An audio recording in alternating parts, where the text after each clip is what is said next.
These are the three main cameras competing in the 360 space right now, and on paper their spec is very much the same, but in reality each one has its pros, cons and pain points, and in this video I'm going to break them down to help you decide which camera is best for you. And at the end of the video I'm going to rank them first, second and third, so make sure to stick around until the end. So let's start with the X5. This camera has replaceable swappable lenses, so there's no need to send off the whole camera if you damage a lens.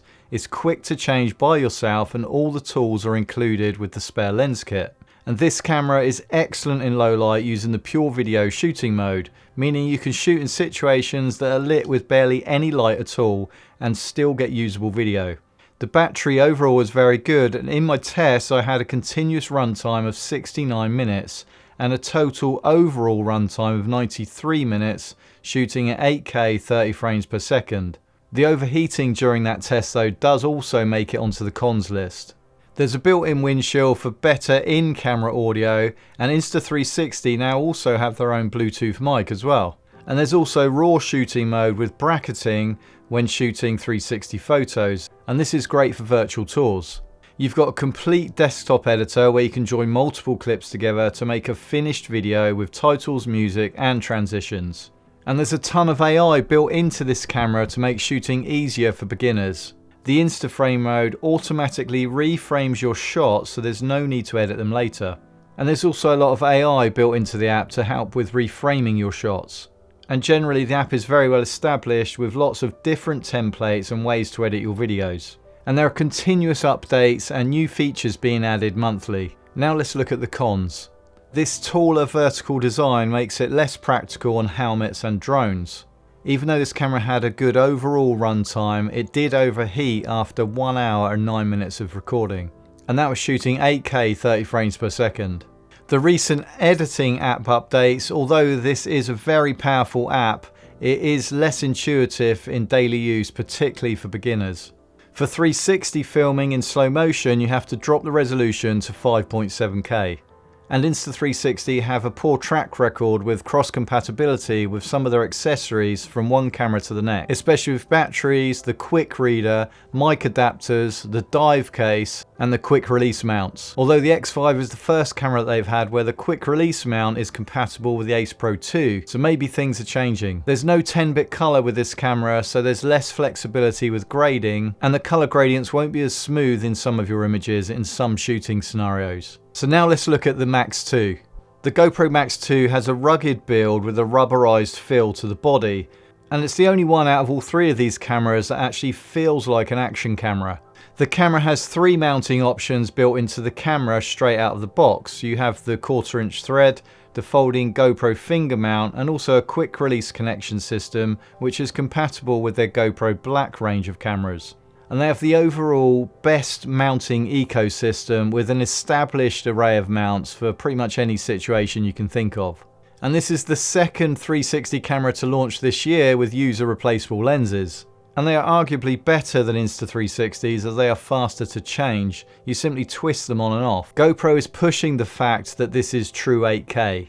This means that no black pixels are counted and there's no AI upscaling, unlike with these two competing cameras. It is a valid selling point, but in real world tests side by side, I think this is quite hard to see. Let me know in the comments if you've spotted it and you think it's a valid point. The Max 2 has 10-bit color, so again great for grading and also smoother color gradients in your images. There are 6 internal mics for spatial audio recording, and the Max 2 has a customizable shortcut menu. And whilst this doesn't affect shooting, it means that you can change which icons appear for every shooting mode, and this just makes it a really nice feature for quick access to certain settings. So it just improves usability. This camera also has built-in GPS, which means that you can overlay stats when you're cycling or when you're hiking or driving without the need for any additional accessories. And in the menu, this camera also has quick to use presets, which makes it easier for beginners to shoot shots without the need to reframe. There is a longer list of cons with this camera though. The low light performance with this camera is really weak, and they are using the same sensor size that they used in the Max from 6 years ago.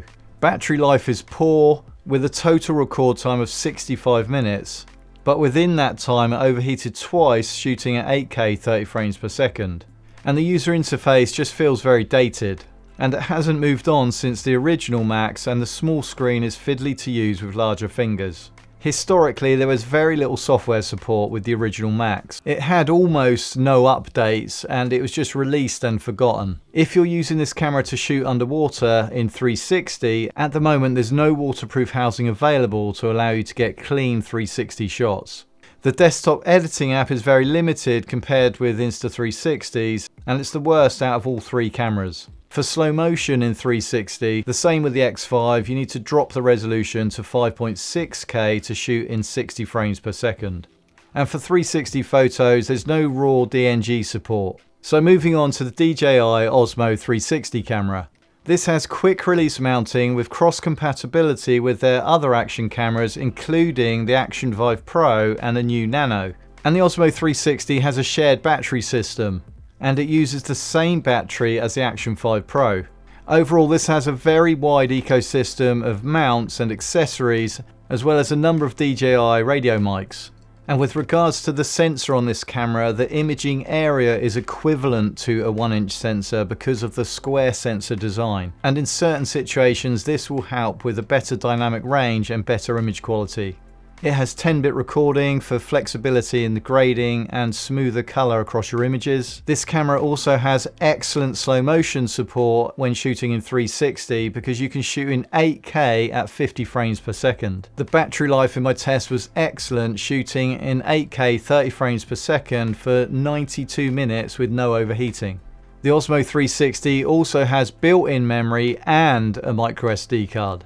And out of all three cameras, this one definitely has the smoothest and the most intelligent auto exposure. And this is particularly useful when you're moving under a canopy of trees, for example, and then out into bright sunlight. So there are a lot of pros with this camera, and there aren't that many cons. But the main con is a big one, and that's the fact that this doesn't have user replaceable lenses. If you damage a lens with this camera, you have to send the whole thing back for repair. The desktop editing software with this camera is more limited than Insta360's, but it is better than GoPro's.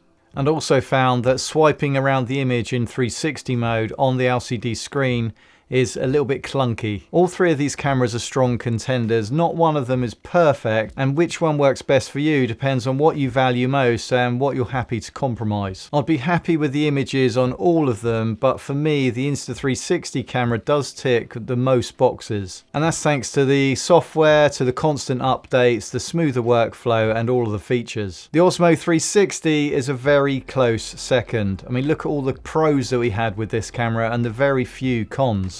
If only they'd had user replaceable lenses, I think the story might be a bit different. But the real question is what's coming next, because whichever brand takes on all of these problems we've talked about and solves all of these compromises, that might be the brand that finally moves 360 cameras to the next level. So what matters most to you when choosing a camera? Maybe it's something that I haven't mentioned. Let me know in the comments. To find more info on all three of these cameras, I've left a link in the description below, and to watch another comparison video you can watch this video next, and I'll see you over there.